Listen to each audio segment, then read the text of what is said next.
Nasawi ang isang high school basketball player matapos himatayin sa gitna ng isang laro sa San Juan City.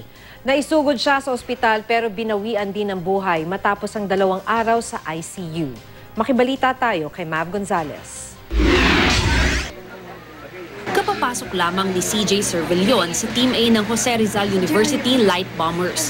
Pero bago pa man magsimula ang maningning sanang basketball career, namatay si CJ habang naglalaro sa isang pre-season game.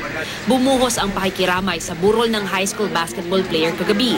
Kwento ng kaibigan at teammate niya, may nararamdaman na raw si CJ bago pa ang laro, pero tuluyang nag-collapse noong time out. Nung nag-warm up kami, yun, sinabi niya na nahihilo na siya. Naglaro pa rin siya? Naglaro pa rin. Nashock talaga kami sa kanya. Na siyempre nagulat kami, hindi kami napayak na ano nangyari. Tapos dahan-dahan siyang pinipigilan niya sarili niya. Nangingisay na siya. Pinipigilan niya sarili niya para lumalaban siya. Sinubukan pang i-revive si CJ at dinala sa ospital. Pero matapos ang 2 araw sa intensive care unit, umano siya noong linggo. Masakit po sa kami pagkawala niya sa amin eh.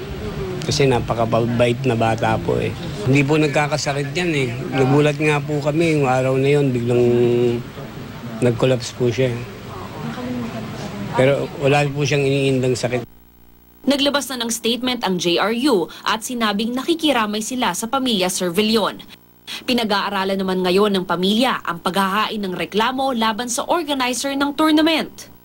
Sana magsilbing lesyon to, sino man ang magpapalaro. We are not after body with that, pero gusto ko mabigyan ng protection ang iba pang player. Sinisikap pang kunin ng GMA News ang panig ng organizer. Pero nawala man si CJ. Tiyak daw na hindi siya malilimutan ng koponan niya. He's one of my main man. Talagang malaking kakulangan sa amin to. Hindi ko alam kung may... Well, kung ako tatanungin, ayoko nang palitan siya for even though he is already gone. He will still be in the lineup. He will still be in the 6-man namin siya. Hindi po siya nakapagtuloy sa NC. Kami rin po ang magpapatuloy sa kanya. Bibigyan naman po namin lahat eh. Para naman po sa kanya to eh. Mav Gonzalez, GMA News.